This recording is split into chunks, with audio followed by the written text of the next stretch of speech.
Hello from Gardening at Douentza here in Ireland, and you're very welcome back to my mini-series, A Year in the Life of a Border. And the border we're talking about is this one here behind me that you see here. So it's cherry blossom viewing time, and I'm here beside a beautiful cherry blossom that isn't actually in the border that this video is about, but I think it adds very well to the overall beauty of it. Okay, let's go and have a look at it.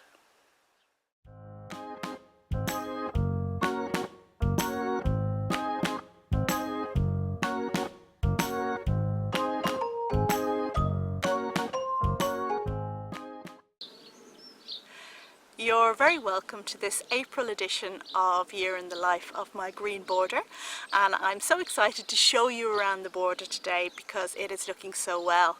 Not only do we have beautiful cherry blossoms very close by the border, but we have an abundance of tulips, and boy, yes, I do love tulips. As you can see, this border is looking really quite lovely at the moment, and that's in no small part due to the contribution made by the tulips.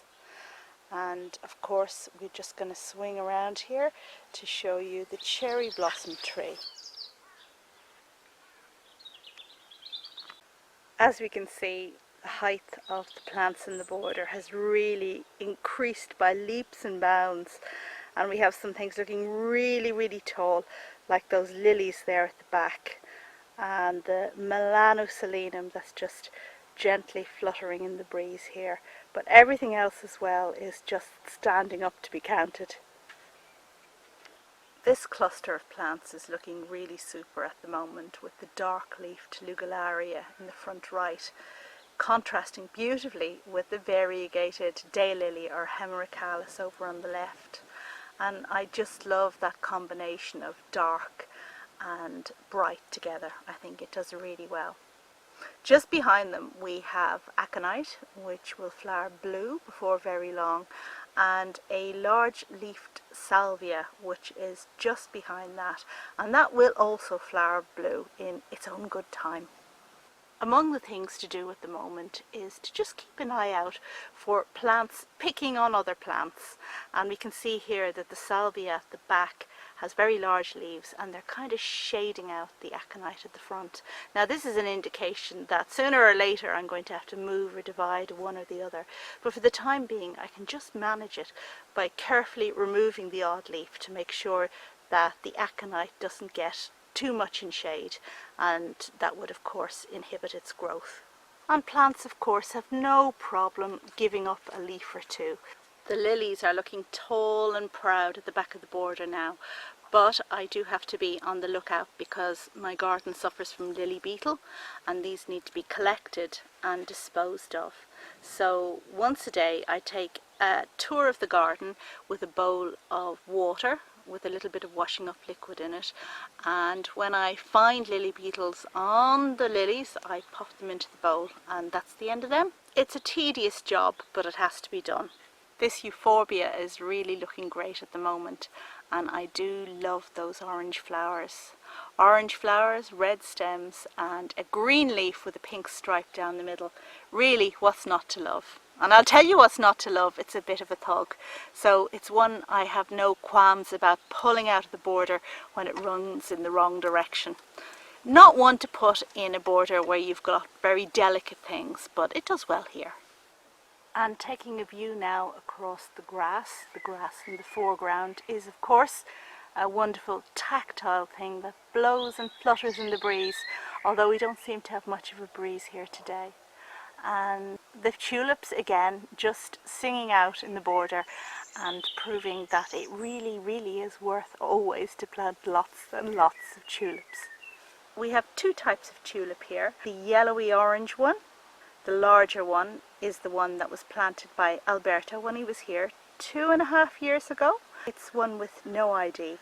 But the more interesting, in my opinion, orange one, the orange flamed one, which is the gorgeous Princess Irene, is here for much longer. I think it's 9.5 years that she persists in this border. Now of course originally there were lots, and I only have a smattering now, and even the ones I do have are much smaller than they were originally. But that's the way tulips go, and if you can get something as pretty as this to last for that long, then it's definitely worthwhile. And many tulips, of course, are much more likely to come back than others. For the moment, anyway, this Princess Irene is definitely my favourite in the border. The tulips are looking well at the moment, but they're coming to just about the end of their tether, which we can see by the occasional one that needs to be deadheaded. And I'll just do that now while I think of it.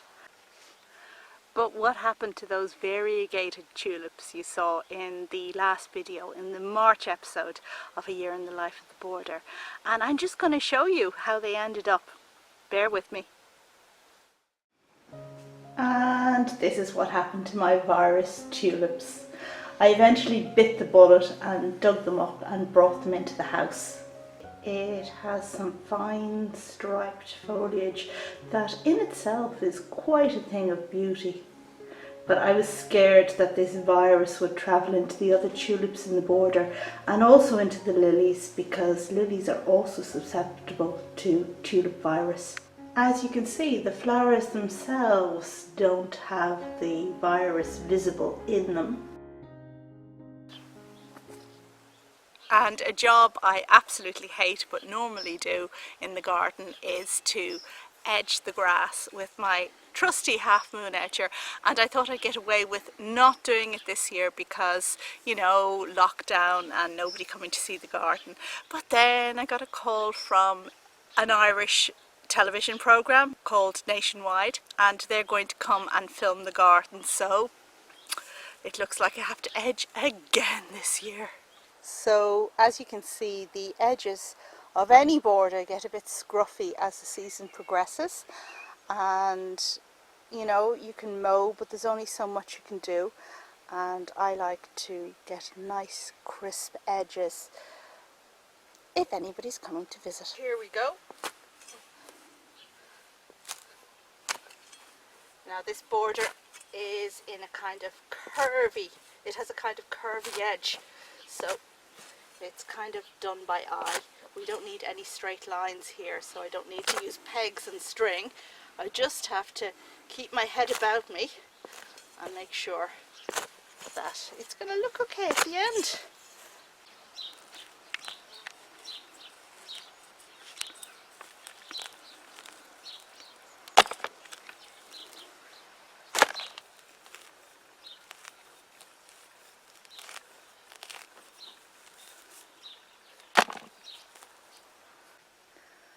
And over here on the greenhouse step you can see I have a clump of heuchera that is just leafing up nicely, and behind it we have Pulsatilla, which is in an in-between stage now. The flowers have gone, but we don't yet have the glorious, glorious seed heads. The Pulsatilla doesn't look great at the moment, but just a short while ago it was looking absolutely fabulous with these soft, large pink flowers. Just a surprising little punctuation note in the border. And of course, this plant has 2 seasons of interest. The flowers come in early spring, but thereafter the seed head is really attractive in itself, and I think there are very few perennials that have attractive seed heads.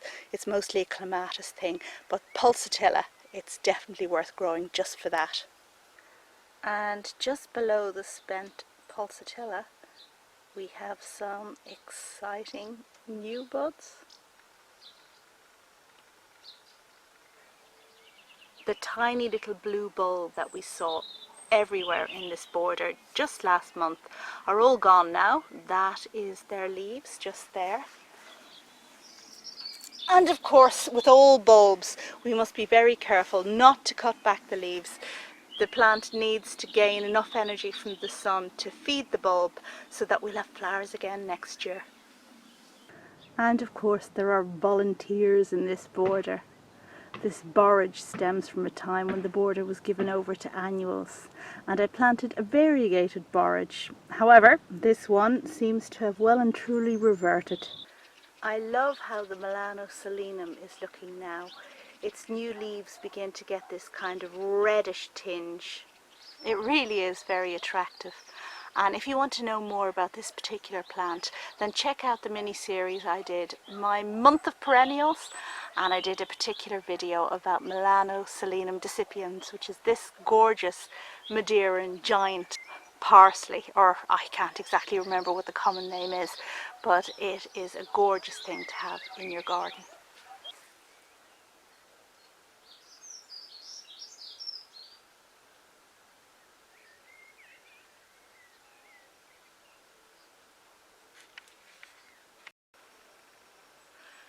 And that brings me to the end of this video about the green border in April, which I hope you enjoyed.